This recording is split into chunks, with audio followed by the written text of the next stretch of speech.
Dziś zapraszam na wirtualny spacer po największym krzyżackim zamku w Europie. To zamek w Malborku, który w 1997 roku oficjalnie został wpisany na listę Światowego Dziedzictwa Kulturowego UNESCO. Potężny zamek, malowniczo usytuowany na prawym brzegu Nogatu, wznoszony etapami od 1280 roku do połowy XIV wieku, stanowi jedną z największych tego typu budowli w Europie. Jest jednocześnie największą tego typu atrakcją turystyczną województwa pomorskiego. Zamek w Malborku wraz z zamkiem w Kwidzynie i Sztumie stanowi siedzibę ośrodka muzealnego ściągającego corocznie setki tysięcy turystów z całego świata. Jak już wspomniałam wcześniej, zamek w Malborku to jeden z największych na świecie i z całą pewnością jeden z najefektowniejszych zamków, jakie przetrwały do naszych czasów. Arcydzieło architektury obronnej i rezydencjonalnej średniowiecza o powierzchni około 21 hektarów i łącznej kubaturze budynków przekraczającej 250 000 metrów sześciennych. Zamek budowany był etapami. Początkowo od 1280 roku pełnił funkcję jednego z zamków komturskich. W roku 1309 został siedzibą wielkich mistrzów zakonu. Intensywnie rozbudowywany w XIV wieku uzyskał formę trójdzielnego założenia obronnego z wyraźnie wyodrębnionym zamkiem wysokim, gdzie znajdował się klasztor, zamkiem średnim, który stanowił siedzibę wielkiego komtura, centrum polityczne i administracyjne państwa zakonnego, oraz przedzamczem, które stanowiło rozległe zaplecze gospodarcze.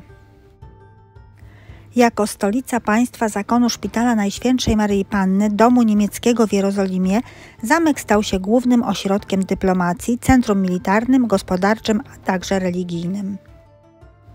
Aż do pierwszej połowy XV wieku Malbork słynął na całym kontynencie jako jedna z dwóch głównych baz wypraw krzyżowych na Litwę i Żmudź oraz miejsce spektakularnych zabaw, uczt i turniejów przyciągających do Prus rycerstwo z wielu krajów Europy.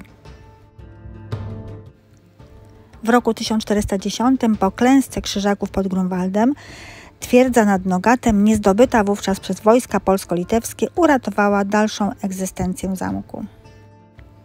Pogłębiający się kryzys polityczny i gospodarczy państwa zakonnego doprowadził do rewolty poddanych w 1454 roku i wcielenia kraju do korony polskiej.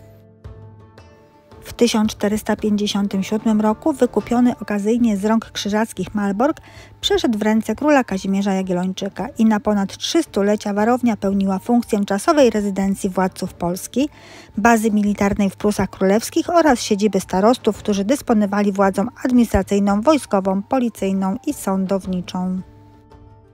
W 1772 roku w rezultacie pierwszego rozbioru Polski zamek w Malborku znalazł się w granicach Prus.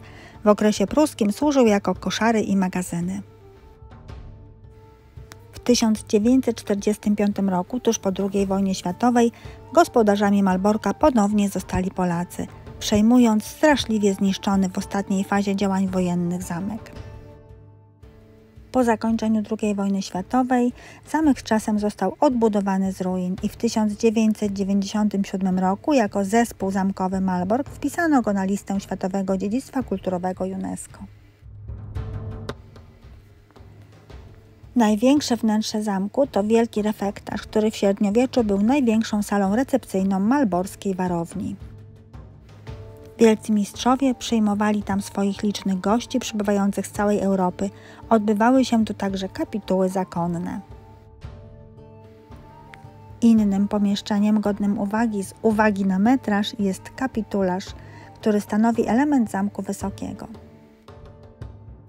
Trasa historyczna, najdłuższa, obejmuje zwiedzanie całego zamku, komnat i wystaw wraz z przedzamczem, dziedzińcami zamku średniego i wysokiego, kaplicą świętej Anny, ogrodem wielkich mistrzów. Zwiedzanie zamku w zależności od wybranej trasy trwa od 1,5 do 3,5 godziny.